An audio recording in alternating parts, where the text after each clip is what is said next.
নমস্কার বন্ধুরা, শ্রাবণী রান্নাঘরে আপনাদের সবাইকে স্বাগত জানিয়ে আমি আবারও একটা রান্নার ভিডিও নিয়ে আপনাদের সামনে চলে এসেছি। আজকের আমি আপনাদের সামনে করে দেখাবো সুজির পকোড়া।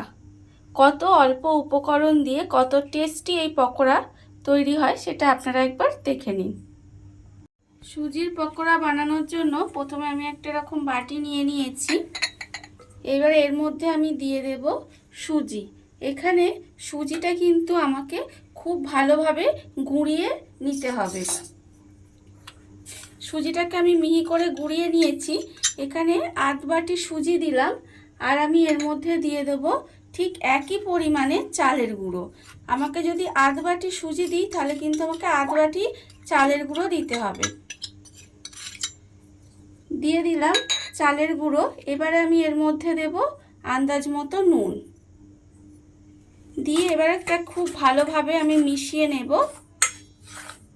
মিশিয়ে নিয়ে এবারে এখানে আমি দেব নর্মাল টেম্পারেচারের জল।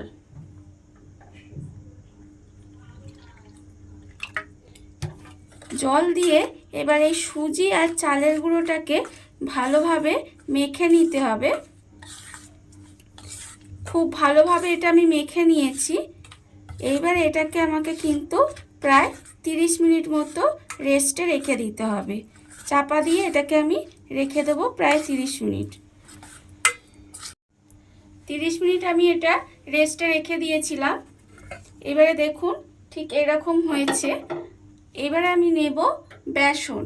এখানে আমার প্রায় 2 চামচ, বড় চামচের 2 চামচ আমি বেসন নিয়েছি। এবারে বেসনের মধ্যে আমি দিয়ে দেব একদম অল্প পরিমাণে একটু খাবার সোডা। খাবার সোডা এর মধ্যে আমি দিয়ে দিয়েছি। এবারে আমি দেব এতে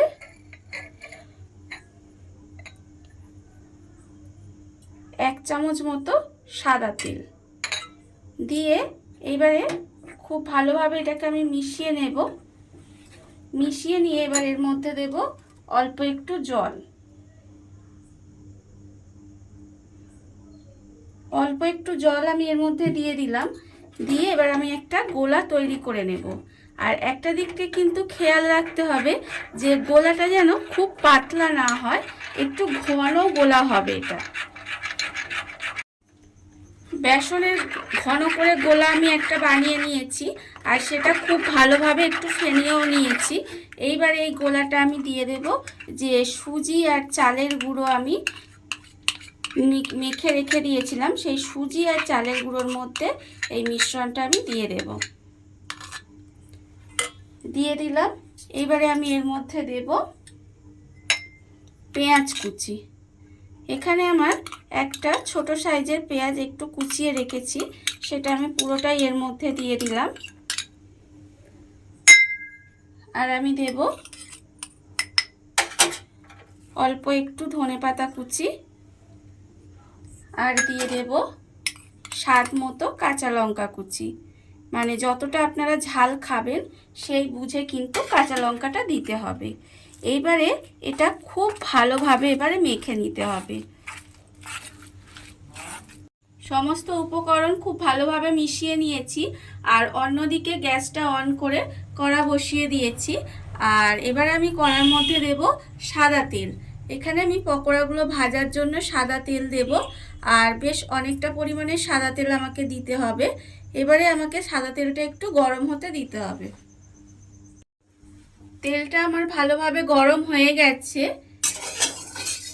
এবারে আমি এই সুজির যে মিশ্রণটা আমি বানিয়ে রেখেছিলাম তার থেকে এরকম ছোট ছোট করে নিয়ে পকোড়ার মতো ভেজে নিলেই কিন্তু আমার সুজির পকোড়া রেডি হয়ে যাবে।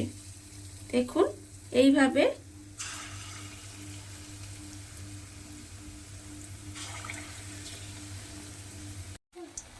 পকোড়ার একটা দিক ভাজা হয়ে গেছে।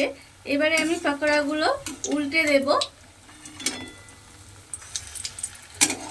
উল্টে দিয়ে এগুলোকে একটু লাল করে ভেজে নিতে হবে। পকোড়াগুলো আমার লাল করে ভাজা হয়ে গেছে। এবারে আমি এগুলোকে তুলে রেখে দেব। এইভাবে খুব ভালোভাবে তেল থেকে ছেঁকে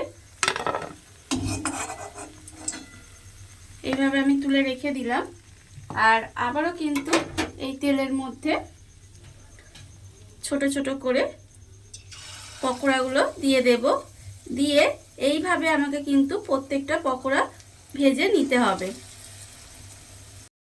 দেখুন বন্ধুরা, কত অল্প উপকরণ দিয়ে কত টেস্টি একটা পকোড়া তৈরি হয়ে গেছে।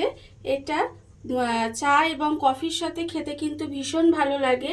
এটা আপনারা বাড়িতে বানাবেন, দেখবেন খুব সুন্দর খেতে লাগবে। আর এই ভিডিওটা যদি আপনাদের ভালো লেগে থাকে তাহলে লাইক করবেন, কমেন্ট করবেন আর সাবস্ক্রাইব করবেন আমার চ্যানেলকে। আজ এই পর্যন্ত, নমস্কার।